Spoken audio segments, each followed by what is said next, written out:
Hey, Matt Hawk, if I had a job, right, and I had 2 weeks of paid vacation essentially, and then I came back after that and just stunk at my job completely. I mean, I knew I wasn't good at my job prior to my 2 weeks vacation, but I'd think, I'd work it out in those 2 weeks. Matt Hawk, what are you doing? It's just not good. But hey, the Buffalo Bills, AFC East champions for 2 years in a row. Let's go. And now the Bills are on the rise again. It is pandemonium. It is fantastic.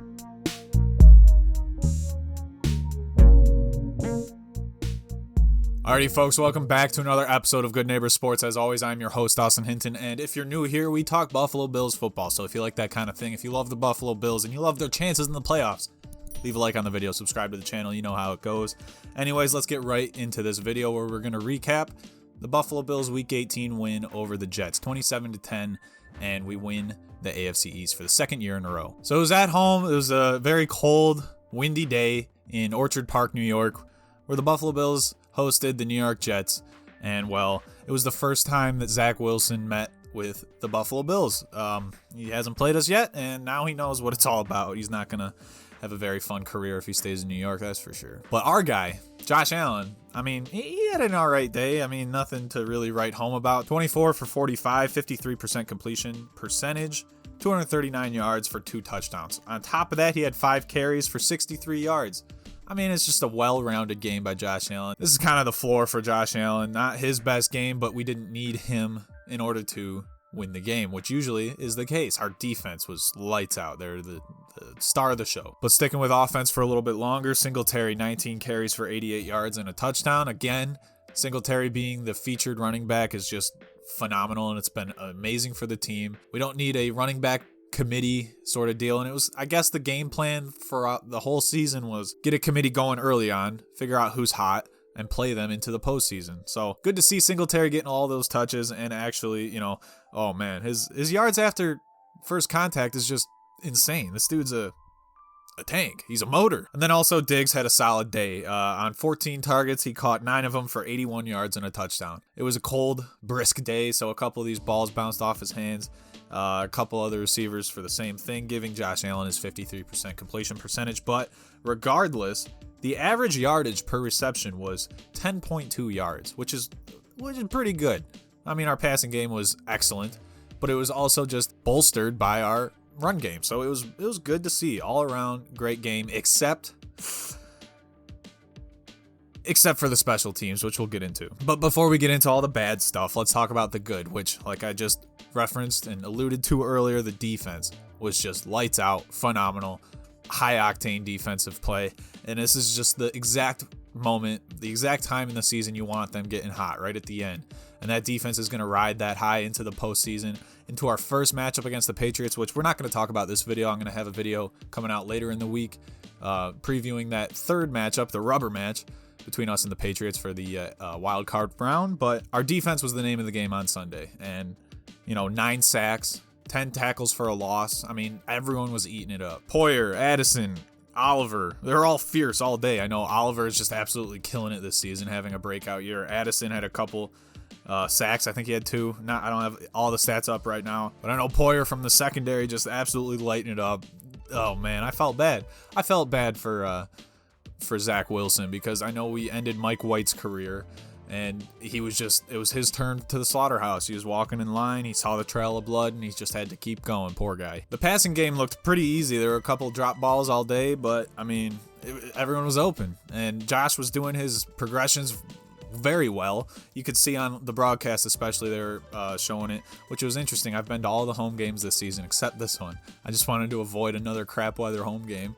And it was fun to see the stadium from the broadcast, which was interesting. But yeah, Josh Allen was just surgical with his progressions, and he was checking it down a lot, which is what we need to see from him. He's not going to win us games if he thinks he's got to play hero ball. Just check it down, trust your receivers, trust the routes, and if you don't see it, throw it away. It's fine. We can trust our punter. But the biggest thing, and this was our very first touchdown, and I think we did get a little bit of leniency from the refs and the replay here. But man, that Allen to Diggs first touchdown, where Josh Allen's essentially throwing it at a 45-degree angle at the sideline to Diggs, where he catches it gets his foot down, and man, that was pretty. And then rounding out what's good, the Jets only had 4 first downs. That's insane.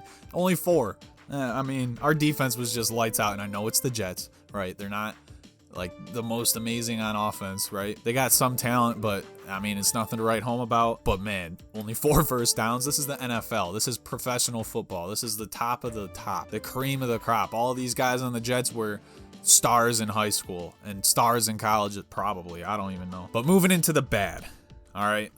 Talking how the Jets only got 4 first downs. Well, we were only 8 for 18 on 3rd down, which forced a bunch of punts that just never worked out. Well, there was 2 that worked out, but 5 of them, The punting in the special teams was just abysmal. I mean, Matt Hawk had, he had 7 punts, averaging 34 yards per punt.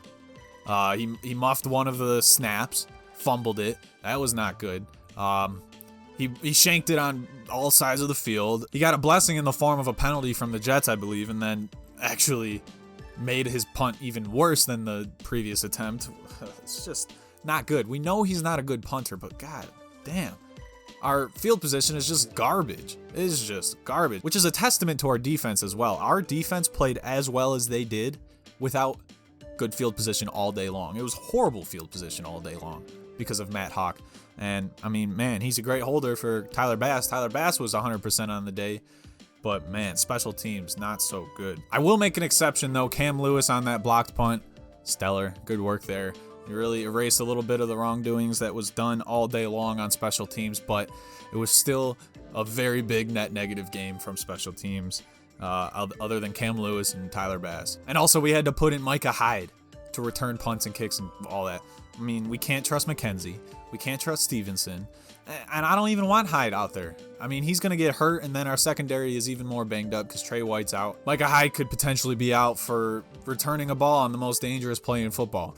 I don't want to see it. If McKenzie or Stevenson can just catch a damn ball, they better be sitting underneath the indoor practice. Actually, go outside. They don't deserve to be in the Ad Pro Sports indoor practice facility. They should go to Cincinnati and practice with them and just catch balls outside in the cold, because that's what we're going to be running into on Saturday.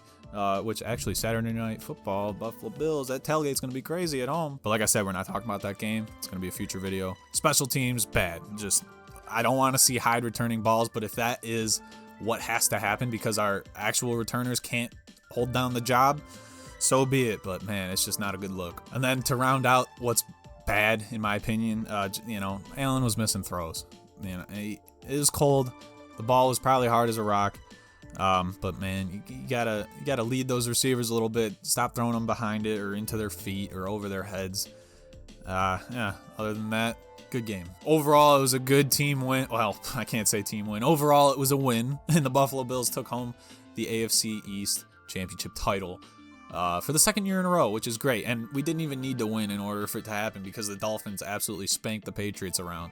That was funny to see. The Jaguars spanked the Colts around, so my biggest fear is not even going to be in the playoffs. I feel bad after having watched the Hard Knocks in-season stuff throughout the year. I really like the Colts. I love Frank Reich. I didn't love that they beat us. That episode was tough to watch, but man, that's a very talented team that didn't even make the playoffs. 7 Pro Bowlers, a potential MVP.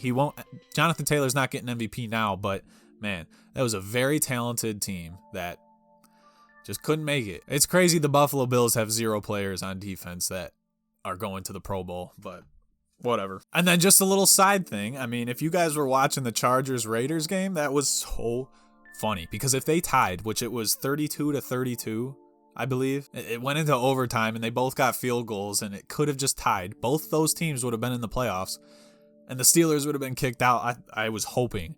It was so funny. Steelers fans, you're lucky this time. But yeah, next up, we got the Patriots. And I'm so excited for this game. It's going to be a great tailgate. It's going to be a great day. It's the rubber match. But we got a video coming out about that in the next few days. So stay tuned for that. But that's all I got for you guys today. This has been another episode of Good Neighbor Sports. And as always, be good to your neighbors and go Bills.